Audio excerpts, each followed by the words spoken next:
Sit down if you want to. Right in the middle of what's going on. I'm in the middle of an interrogation. Take a seat, young Skywalker.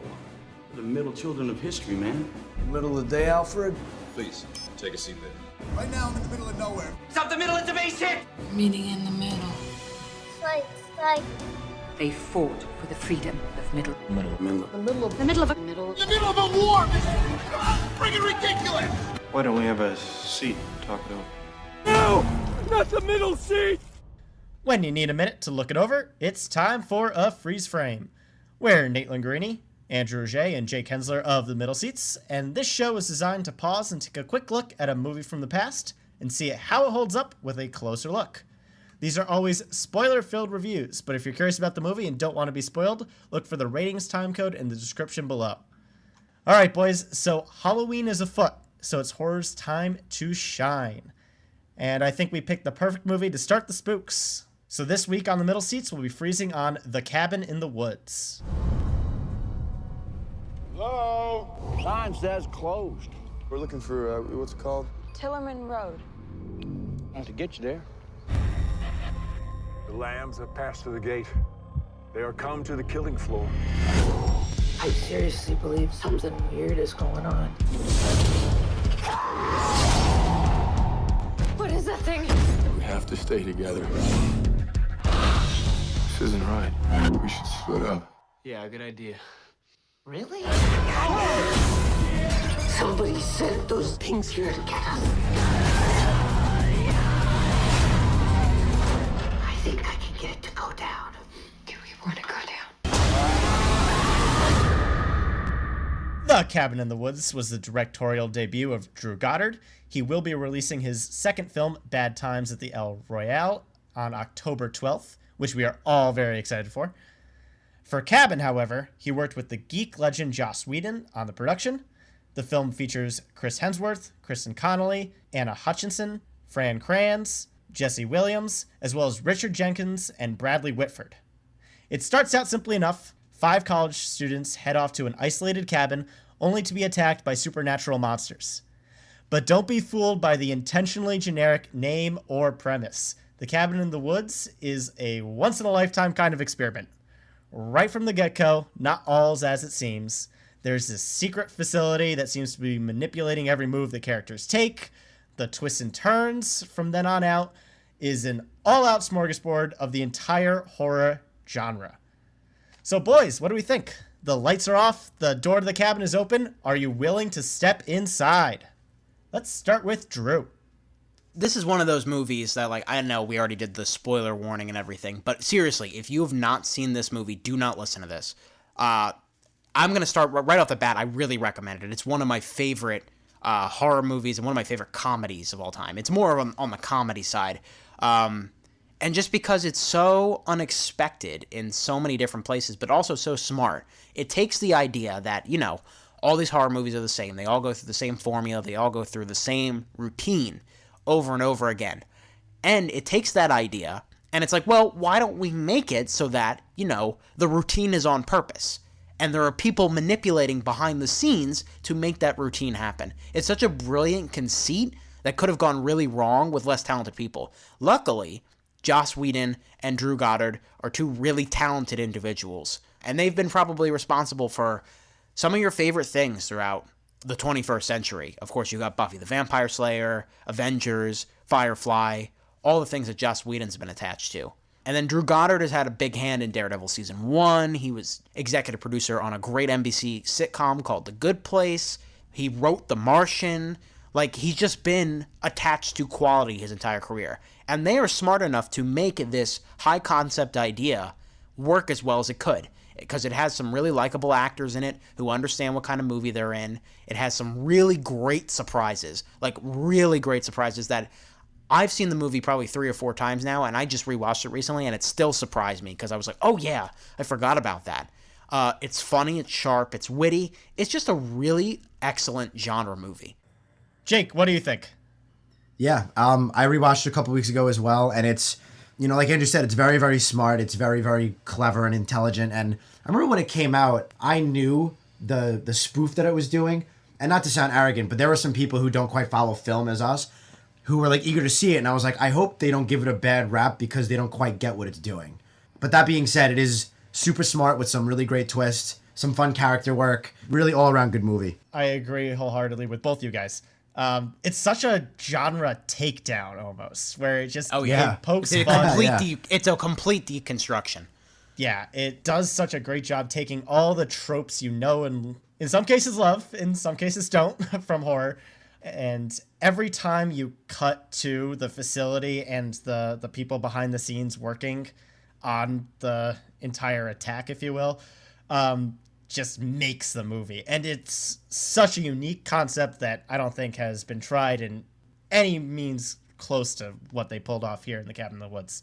Yeah, it's pretty ballsy, so. Yeah. Right. If you are an avid listener, you are well aware of the fact that I am the wuss of the group, and I do not see horror movies unless I have to. Cabin in the Woods is one of those rare exceptions to that rule, where even with all the raved reviews and all the like great word of mouth that this was getting, the real kicker that got me to see it in the end was that dope Rubik's Cube style poster. That is a great poster. That is really, really cool. Yeah, really, really solid movie with just a unique, novel concept that has never been done before, and definitely not to the same plum that this movie did. It pulled it off really, really well. Right.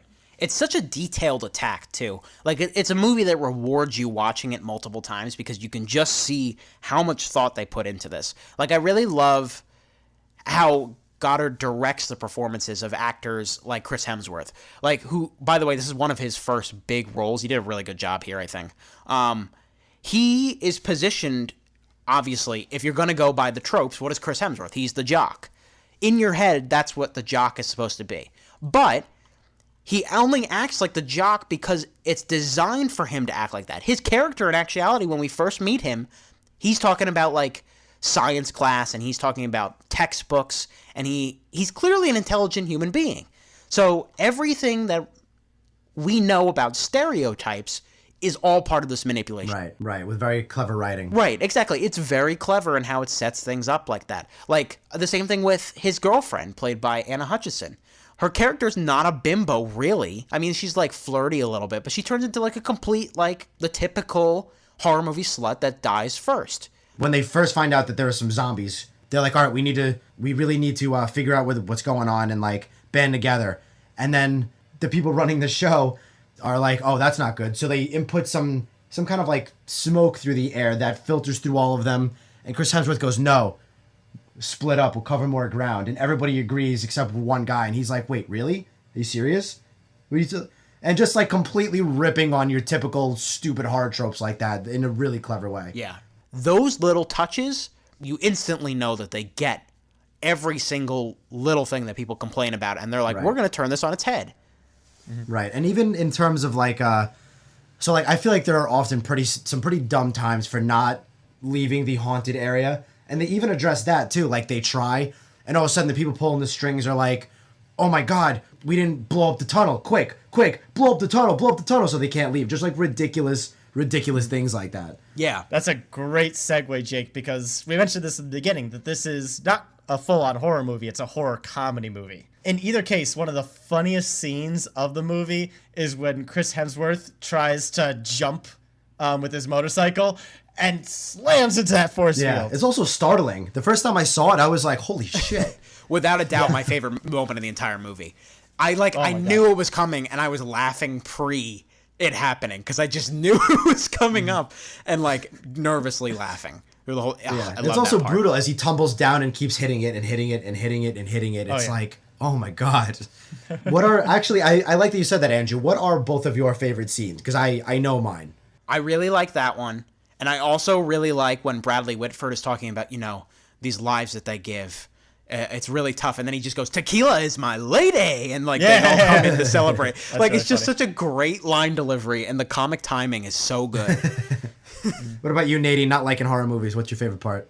Yeah, so not a funny scene per se, but I think probably the most iconic scene from this movie is when the monsters all get released from the elevator doors, And you go from just the guys and the SWAT guns to all of a sudden there's a ghost, there's a giant snake, there's all these crazy demon a things. big dragon bat thing. There's a fucking unicorn. That's my favorite. Oh my god. Yeah, just like chaos. Just that massive hodgepodge of everything. Yeah. That I think is the movie in a nutshell. Is just like, all those horror movies you know and love.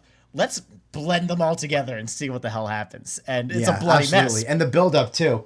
Because you get a couple of them in the elevator, and all of a sudden you're intrigued, and your intrigue is building, and it's building, and now you're like, oh my god, the endless possibilities of horror are insane. And then the elevator doors open, and it's just a beautifully directed scene of chaos, just complete and utter madness. Brilliant. Followed right before from that cube scene where you see all of the creatures in their own individual boxes.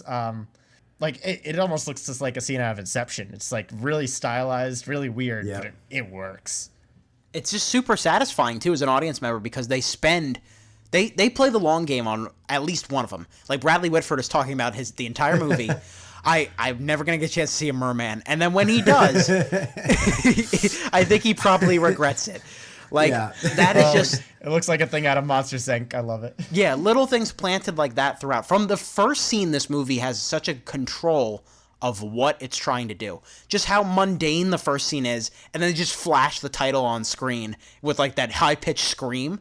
Can you imagine being an audience member who knew nothing about this and came into that movie, and you probably were checking if you were in the right theater. That's how subverting this movie is. Mm-hmm. Yeah. I also love the scene where they find the cellar, and just every single object is underlyingly something that can be released to kill them. The tension in that scene is like, oh my god, everything in this room is actually a death trap. Yeah. Literally.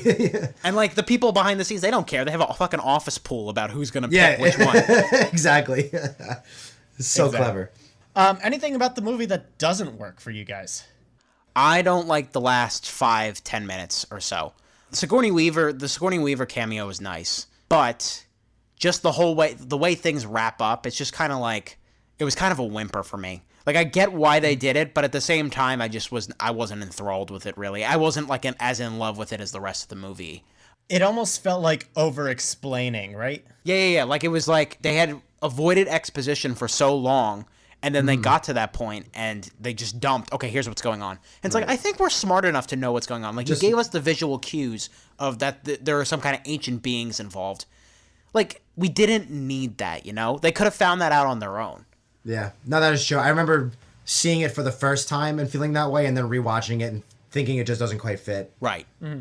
And the melodrama at the end, is she gonna shoot him? He's his friend, or all of humanity could die.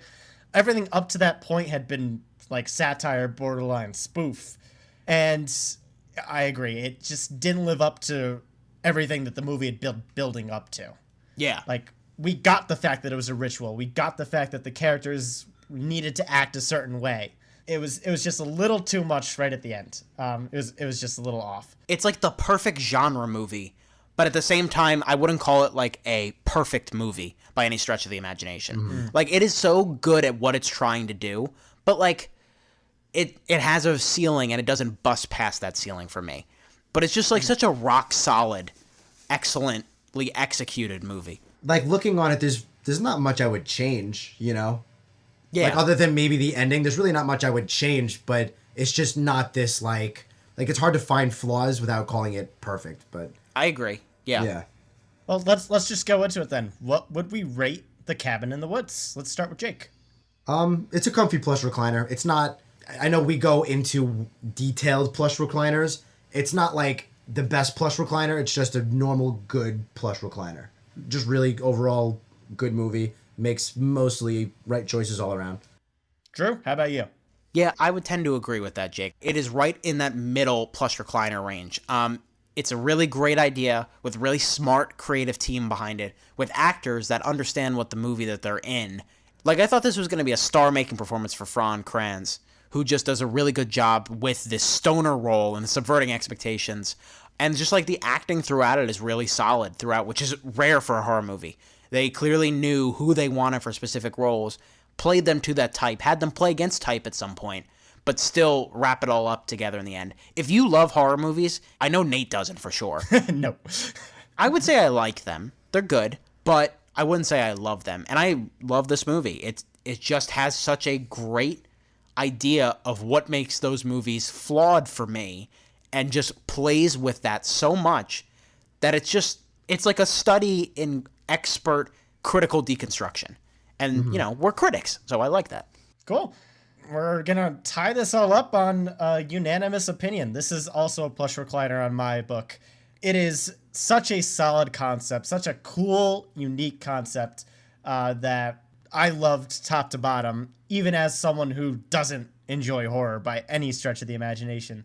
But it just does such a great job tying all these pieces together and letting the audience figure out what's going on without outright explaining it, save for the last 5 minutes. Is just like a really cool storytelling thing that takes a lot of talent to pull off. And I'm so happy that Drew Goddard pulled it off here, because he put his directorial name on all of our radars. And that's why we're so excited for Bad Times at the El Royale coming up. Oh, yeah. The Cabin in the Woods, fantastic movie. Highly recommend that you see it if you haven't already. And I think with that, that'll do it for this freeze frame review. Here's how you can get in touch with us at The Middle Seats. Please like, comment, and subscribe to our YouTube channel. You can also listen to us on the go on both SoundCloud and iTunes. For any questions, comments, and updates on the show, keep an eye on our Facebook and Twitter, both at The Middle Seats. And if you like what you hear and you want to see more content, let us know and spread the word. That's it for this week's freeze frame at The Middle Seats. Keep that seat warm, everyone, and we'll be back very soon.